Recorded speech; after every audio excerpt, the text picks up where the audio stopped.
Hello बच्चों, कैसे हो आप सब। सुपर कंसेप्ट क्लासेस में आप सभी का स्वागत है। मैं हूँ राधिका और आज हम लोग रिवाइज करेंगे poetry section class 12 English core का पोएट्री सेक्शन का ऑब्जेक्टिव क्वेश्चन आंसर्स पार्ट 2 को। ठीक है, इसका जो और भी वीडियोस है उसका लिंक आप लोग को नीचे डिस्क्रिप्शन में मिल जाएगा, आप लोग जरूर से जाकर चेकआउट कर लीजिएगा। अगर चैनल पर पहली बार आए हैं तो चैनल को सब्सक्राइब करके बेल आइकन जरूर हिट करिए और वीडियो को ज़्यादा से ज़्यादा शेयर करिए। तो चलिए शुरू करते हैं। हमारा सबसे पहला क्वेश्चन है, what does the poet notice outside the car, यानी कि जो कवित्री है वो कार के जब बाहर देखती है खिड़की से तो क्या नोटिस करती है, तो वो नोटिस करती है sprinting trees and running children, यानी कि जो पेड़ है वो पीछे भाग रहे हैं और बच्चे दौड़ रहे हैं। ठीक है, तो ऑप्शन ए करेक्ट हो जाएगा। नेक्स्ट देखते हैं।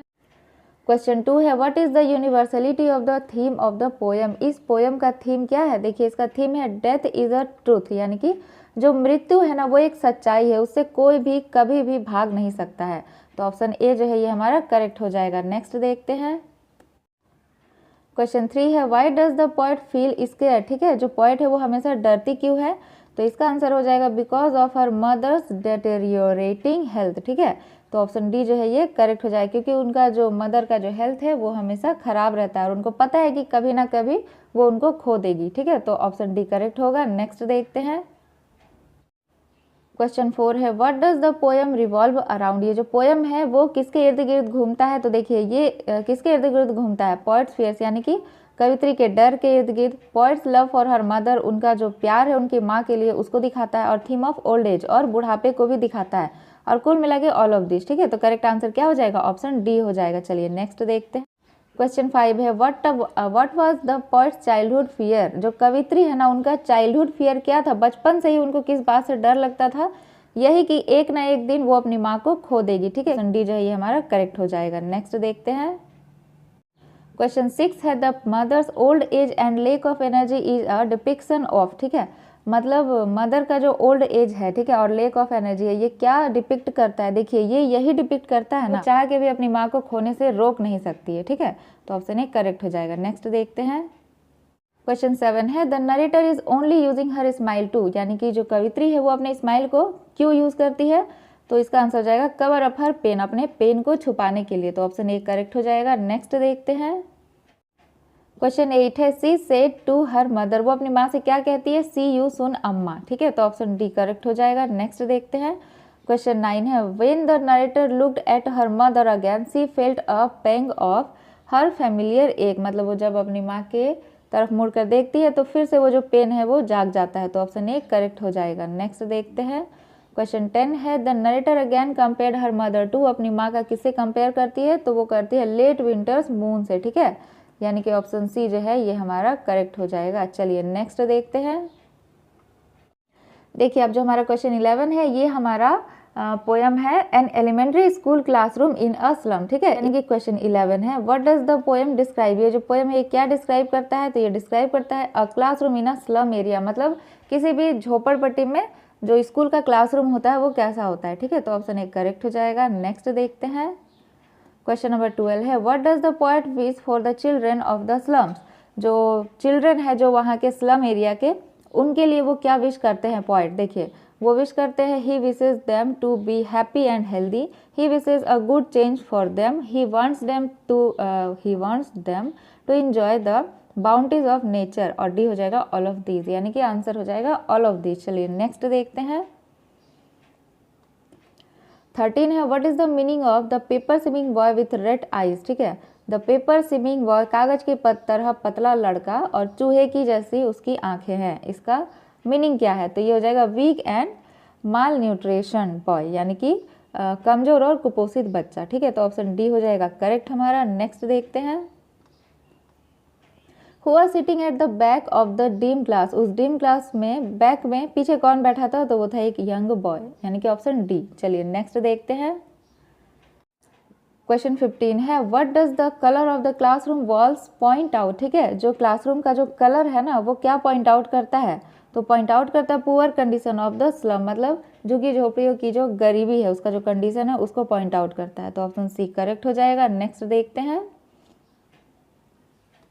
क्वेश्चन 16 है, in what sense are the slum children different, slum children जो है जो झोपड़पट्टी में रहने वाले जो बच्चे होते हैं वो किस तरह से डिफरेंट है। Because of no access to hope and opinions of the world, यानी कि उनके पास किसी भी तरह का कोई जरिया नहीं है, कोई उम्मीद नहीं है कि वो अपनी ज़िंदगी को आगे बेहतर बना सके, ठीक है, और दुनिया में उनके लिए कोई भी जगह नहीं है। तो ऑप्शन डी इसका करेक्ट हो जाएगा। नेक्स्ट देखते हैं, क्वेश्चन 17 है, what kind of future do the slum children have. ये जो स्लम चिल्ड्रेन होते हैं इनका फ्यूचर कैसा होता है, तो इनका फ्यूचर होता है होपलेस एंड अनसर्टेन, ठीक है, किसी भी तरह का कोई भी उम्मीद वाला फ्यूचर नहीं होता है। तो ऑप्शन डी जो है और निराशा से भरा हुआ फ्यूचर होता है।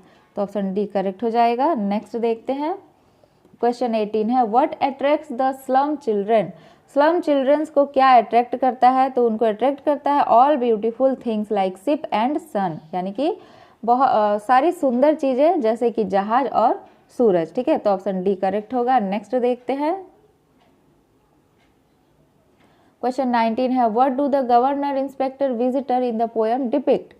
ये जो चैप्टर ये जो पोएम है इसमें गवर्नर इंस्पेक्टर विजिटर जो है ये क्या डिपिक्ट किया गया है, तो इसका मतलब है पावरफुल एंड इन्फ्लुएंशियल पीपल, ठीक है। तो ऑप्शन डी जो है ये करेक्ट होगा। नेक्स्ट देखते हैं, what other freedom of poet wants the slum children to enjoy, ठीक है, पोएट क्या चाहते हैं स्लम चिल्ड्रंस के लिए, तो चाहते हैं freedom of knowledge, wisdom and expression, मतलब वो बच्चों के लिए हर तरह की खुशी और आज़ादी को चाहते हैं कि हर बच्चे की तरह इन स्लम चिल्ड्रंस को भी हर तरह की खुशी और आज़ादी मिल सके। तो ऑप्शन डी करेक्ट होगा। नेक्स्ट देखते हैं, क्वेश्चन 21 है, what does the poet want. जो पोएट है वो क्या चाहते हैं, वो चाहते हैं to send the children out of the slum, ठीक है, वो बच्चों को स्लम एरिया से बाहर निकालना चाहते हैं उस जिंदगी से। तो ऑप्शन ए करेक्ट हो जाएगा। नेक्स्ट देखते हैं, क्वेश्चन 22 है, not move our arms, what does this expression refer to, ठीक है, अपने बाजुओं को नहीं हिलाना है, ये जो है एक्सप्रेशन क्या रेफर करता है, ये रेफर करता है sitting still without any movement, यानी कि किसी भी तरह का कोई मूवमेंट किए बिना शांति से बैठना। तो ऑप्शन डी करेक्ट हो जाएगा। नेक्स्ट देखते हैं, क्वेश्चन 23 है, what does the earth symbolise. जो अर्थ है वो क्या सिंबलाइज करता है, ये सिंबलाइज करता है Perseverance and new beginning from seemingly stillness, ठीक है। तो ऑप्शन ए जो है ये करेक्ट हो जाएगा। नेक्स्ट देखते हैं, नेक्स्ट है, why does the poet request people to keep quiet, यानी कि पोएट सब से चुपचाप शांत रहने के लिए क्यों कहते हैं, साइलेंस मेंटेन करने क्यों कहते हैं, क्योंकि in the hope of becoming more thoughtful and peaceful, ठीक है, ताकि जब चारों ओर शांति छा जाएगी ना तो जो विचार है और जो शांति है वो बहुत अच्छा हो जाएगा, ठीक है। तो ऑप्शन डी जो है ये करेक्ट हो जाएगा। नेक्स्ट देखते हैं, क्वेश्चन 25 है, what does the poet want people to do for 1 second, ठीक है, वो सभी से क्या चाहते हैं कुछ सेकंड के लिए, तो वो सभी से चाहते हैं कि सब कोई साइलेंट हो जाए और मोशनलेस हो जाए, यानी कि किसी भी तरह का कोई भी एक्टिविटी ना करें। तो ऑप्शन डी जो है ये करेक्ट हो जाएगा। चलिए नेक्स्ट देखते हैं, क्वेश्चन 26 से, how long is the poet expecting everyone to stay still, वो कितना देर तक साइलेंट रहने के लिए बोलते हैं सबको, for 1 second till we count 12, मतलब 12 गिनने के बाद बस 1 सेकेंड के लिए सबको साइलेंट रहना है, यानी कि पूरा पृथ्वी को ही साइलेंट रहना है। तो ऑप्शन डी जो है ये करेक्ट हो जाएगा। नेक्स्ट देखते हैं, क्वेश्चन 27 है, what is the poet expecting from fisherman, वो मछुआरों से क्या एक्सपेक्ट करते हैं, तो वो मछुआरों से एक्सपेक्ट करते हैं to think the stop harming the fish, यानी कि वो जो है फिश को हार्म ना करे, यानी कि मछलियों को नुकसान ना पहुंचाए। तो ऑप्शन सी इसका करेक्ट हो जाएगा।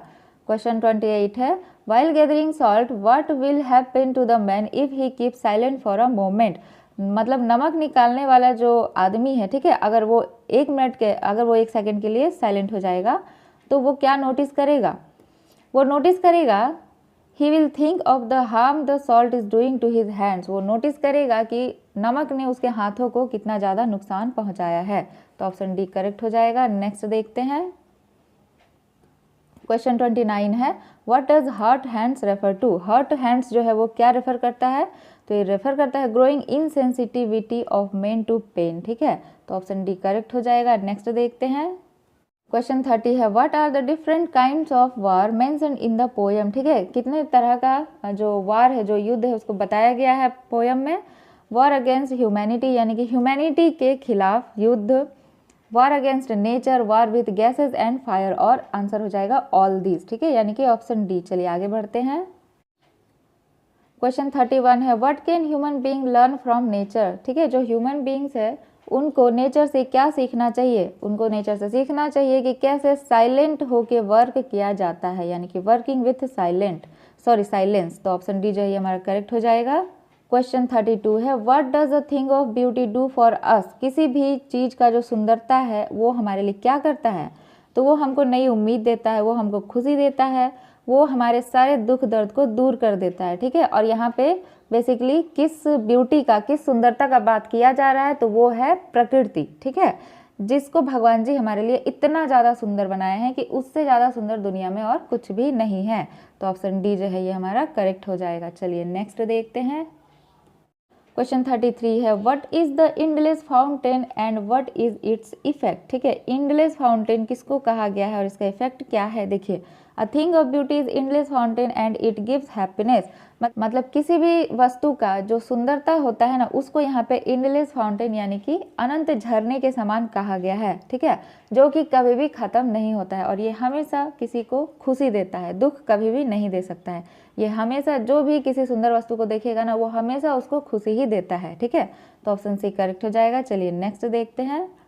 क्वेश्चन 34 है what is the concept of beauty. Beauty का कंसेप्ट क्या है। ठीक है, तो ऐसा चीज, ऐसा वस्तु जो कि हमेशा खुशी देती है, उसे ही ब्यूटीफुल कहा गया है और उसे ही ब्यूटीफुल कहा जाता है। तो ऑप्शन डी जो है ये करेक्ट हो जाएगा। A quality which always gives happiness. ऐसा क्वालिटी, किसी भी वस्तु का ऐसा क्वालिटी जो हमेशा हमेशा खुशी ही देती है। ठीक है, तो ऑप्शन डी करेक्ट हो जाएगा। अगला देखते हैं। नेक्स्ट है who said that a thing of beauty is a joy for ever. किसने कहा कि जो थिंग ऑफ ब्यूटी है, किसी भी वस्तु की जो सुंदरता है वो हमेशा के लिए जॉय देने वाला है। ये किसने कहा है, जॉन किट्स ने कहा है, जो कि इस पोयम के पोएट है। ठीक है, तो ऑप्शन डी करेक्ट हो जाएगा। नेक्स्ट देखते हैं। व्हाट इज अ बावर। ठीक है, बावर क्या है, ये एक शेडी ट्री है। ठीक है, क्योंकि जो पेड़ होता है ना, वो हम लोग को घर की तरह छाया प्रदान करती है। ठीक है, इसीलिए ऑप्शन डी हमारा करेक्ट हो जाएगा। चलिए नेक्स्ट देखते हैं। क्वेश्चन 37 है what do we need sweet dreams health and quiet breathing. ये सब का जरूरत हम लोग को क्यों है। To have a healthy mind and body, to have sound sleep, to have peace and happiness. और इसका करेक्ट आंसर हो जाएगा ऑल दीज, यानी कि ऑप्शन डी। ठीक है, चलिए नेक्स्ट देखते हैं। क्वेश्चन 38 है why are our spirits referred as dark. ठीक है, जो हमारा जो आत्मा है, ठीक है, उसको डार्क क्यों बताया गया है इसमें पोयम में। क्योंकि देखिए, because of sadness and disappointments, यानी कि क्योंकि जो मनुष्य होता है ना, उसको कितना भी खुशी मिल जाएगा ना, फिर भी वो उदास रहेगा ही रहेगा। ठीक है, और उसको किसी भी चीज़ से सेटिस्फैक्शन होगा ही नहीं, हमेशा वो डिसअपॉइंट ही रहेगा। तो इसीलिए जो मनुष्य का जो स्पिरिट है ना, उसको डार्क बताया गया है। ठीक है, तो ऑप्शन डी जो है ये करेक्ट हो जाएगा। नेक्स्ट देखते हैं। क्वेश्चन 39 है व्हाट डज मॉरो मीन। ठीक है, मॉरो का मतलब क्या है, तो इसका मतलब है द नेक्स्ट डे। ठीक है, यानी कि अगला दिन। तो ऑप्शन डी करेक्ट हो जाएगा। क्वेश्चन नंबर 40 है why do we need a flowery band. हमें फूलों की मालाएं बनाने की आवश्यकता क्यों है। इसका आंसर हो जाएगा to have strength and joy in spite of all sadness. ठीक है, क्योंकि मतलब यहाँ छोटी छोटी फूलों की माला बनाने का मतलब है कि किसी भी चीज़ में छोटी छोटी खुशियों को ढूंढ लेना। ठीक है, तो इसका ज़रूरत क्यों है, क्योंकि जो मनुष्य जीवन है ना, वो बहुत ज़्यादा दुख वाला होता है, इसीलिए हमेशा इंसान को ना छोटी छोटी चीज़ों में खुशी ढूंढना चाहिए। ठीक है, तो ऑप्शन डी जो है ये हमारा करेक्ट हो जाएगा। चलिए नेक्स्ट देखते हैं। क्वेश्चन 41 है what is in human in life. ठीक है, इसका आंसर हो जाएगा self centred tendency and inability to rise above shallow circles. ये हो जाएगा इसका आंसर। चलिए नेक्स्ट देखते हैं। क्वेश्चन 42 है who are the greedy doers. इसका आंसर हो जाएगा द पोलिश सिटी फोक। ठीक है, यानी कि ऑप्शन डी। नेक्स्ट क्वेश्चन है why are the city people called greedy. शहर के लोगों को यहाँ पे लालची क्यों बताया गया है, because of there selfish interest. ठीक है, तो ऑप्शन डी जो है ये करेक्ट हो जाएगा। नेक्स्ट क्वेश्चन है what is the special quality of the city people और फॉक। ठीक है, इसका आंसर हो जाएगा know how to get benefit in a calculative manner. मतलब शहर के जो लोग होते हैं ना, उनका क्या क्वालिटी होता है कि किस तरह से मतलब किसी से फ़ायदा लिया जाए। ठीक है, तो आंसर हो जाएगा ऑप्शन डी। नेक्स्ट क्वेश्चन देखते हैं। क्वेश्चन 45 है who are the beasts of prey in the poem. ठीक है, तो इसका आंसर हो जाएगा द सिटी फॉक, यानी कि शहर के लोग। तो ऑप्शन सी करेक्ट हो जाएगा। नेक्स्ट देखते हैं। Why are the city people called beast of prey. ठीक है, अब यही क्वेश्चन घुमा के किया हुआ है। इसका आंसर हो जाएगा because of their selfishness and tendency to dupe others for it. मतलब कि उनका जो स्वार्थीपन होता है ना कि किस तरह से किसी से भी फायदा निकाला जाए, इसके वजह से उनको बीस्ट कहा गया। ठीक है, तो ऑप्शन ए करेक्ट हो जाएगा। नेक्स्ट देखते हैं क्वेश्चन 27 है how do city people harm the poor rural folk. ठीक है, जो सिटी पीपल है ना वो गांव के लोगों को कैसे हार्म करते हैं, देखिए by misguiding and depriving them to their sleep. ठीक है, इसका ये ऑप्शन ए जो है ये करेक्ट हो जाएगा। नेक्स्ट देखते हैं क्वेश्चन 48 है what news in the poem a road side stand is making rounds in the village. ठीक है, मतलब रोड साइड स्टैंड जो है इस पोएम में जो विलेज में जो न्यूज फैल रहा है वो कौन सा न्यूज है, तो वो यही न्यूज है कि villagers will be given homes near theatre and shopping malls. ठीक है, यानी कि विलेजर्स को थिएटर और शॉपिंग मॉल्स के सामने घर दिया जाएगा। नेक्स्ट क्वेश्चन है what promise was the government making to relocate the villagers. ठीक है, शहर के लोग गांव के लोगों से क्या झूठा प्रॉमिस करते हैं कि उनकी हर जरूरतों का ख्याल रखा जाएगा, तो ऑप्शन सी जो है करेक्ट हो जाएगा। क्वेश्चन 50 है why did not the police traffic stop the road side stand. ठीक है, वो लोग क्यों नहीं रुकते हैं रोड साइड स्टैंड के पास, देखिए इसका आंसर हो जाएगा they didn't like that place, their focus was their interest of earning huge benefits, they were greedy. देखिए वो लालची हैं और वो सिर्फ अपने फायदे के बारे में सोचते हैं। ठीक है, तो इसका आंसर करेक्ट हो जाएगा ऑल ऑफ दीज, यानी कि ऑप्शन डी। चलिए नेक्स्ट देखते हैं क्वेश्चन 51 है who made road side stand and where. Road side stand कौन बनाया और क्यों बनाया। ठीक है, तो the poor rural people made in the village. ठीक है, गांव के लोगों ने बनाया है, क्यों, क्योंकि कुछ पैसे कमा सके। ठीक है, इसलिए वो लोग छोटे छोटे दुकान खोले हैं, तो ऑप्शन डी करेक्ट हो जाएगा। नेक्स्ट देखते हैं क्वेश्चन 52 है ऑफ व्हाट और of home is aunt Jennifer terrified of in the third stanza. ठीक है, आंट जेनिफर किससे डरती है थर्ड स्टैंजा में, यानी कि तीसरे पद्यांश में, देखिए for of her dominant husband, अपने डोमिनेंट हस्बैंड से। ठीक है, तो ऑप्शन डी करेक्ट हो जाएगा। नेक्स्ट देखते हैं क्वेश्चन 53 है what are the orders aunt Jennifer is surrounded by, यानी कि किस तरह के मुद्दे हैं जो कि आंट जेनिफर के अगल बगल घूमते हैं, तो वो है heavy responsibilities of married life, यानी कि शादी के बाद एक लड़की का जो जीवन है वो किस तरह से हैवी रिस्पॉन्सिबिलिटीज से भर जाता है, ये उसी को दर्शाता है, तो ऑप्शन डी करेक्ट हो जाएगा। नेक्स्ट देखते हैं क्वेश्चन 54 है what is the significance of the word ringed. ठीक है, ये जो रिंग्ड शब्द है ये क्या सिग्निफाई करता है, देखिए ये सिग्निफाई करता है responsibilities that form circle like a ring surrounding her finger, यानी कि ये दिखाता है कि आंट जेनिफर का शादी के बाद कितना सारा रिस्पॉन्सिबिलिटीज से वो घिरी हुई है। ठीक है, और ये एक रिंग के जैसा बिहेव करता है, तो ये जो रिंग है ना, जो अंगूठी शब्द है, ये इसी को दर्शाता है। ठीक है, तो ऑप्शन डी करेक्ट हो जाएगा। चलिए नेक्स्ट देखते हैं। देखिए अब सेम क्वेश्चन अलग तरह से पूछा है what is the meaning of the word ringed. ठीक है, तो क्या आंसर हो जाएगा circle of responsibilities of married life, यानी कि मैरिड लाइफ के बाद जो रिस्पॉन्सिबिलिटीज का जो सर्कल होता है ना उसी को रिंग के तरह दिखाया गया है। ठीक है, चलिए नेक्स्ट देखते हैं क्वेश्चन 56 है what is the purpose of creating animals which are completely a contrast to aunt's character. इसका आंसर हो जाएगा to show her strength and ability of not giving up in the face of difficulties, यानी कि वो जो sweater बुन रही है, ठीक है, उसमें जो टाइगर्स दिखाए गए हैं ना वो क्या दर्शाते हैं, वो दर्शाते हैं कि इतने दुखों के बावजूद भी वो गिव अप नहीं की है और अपने जो डिफिकल्टीज है उसको फेस कर रही है। ठीक है, तो ऑप्शन ए जो है करेक्ट हो जाएगा। नेक्स्ट देखते हैं क्वेश्चन 57 है what is the poet suggesting through the different nature of characters in the poem. ठीक है, देखिए इसका आंसर हो जाएगा simultaneous nature of fears and strength of aunt, though she has fears yet she is not defeated by them, ये हो जाएगा option C इसका आंसर। नेक्स्ट देखते हैं क्वेश्चन 58 है tell and interpret the meaning of denizen of a world of green. ठीक है, इसका आंसर हो जाएगा फॉरेस्ट ड्वेलर्स, यानी कि ऑप्शन सी। नेक्स्ट देखते हैं क्वेश्चन 59 है what is the attitude of the poet और स्पीकर टुवर्ड्स आंट जेनिफर।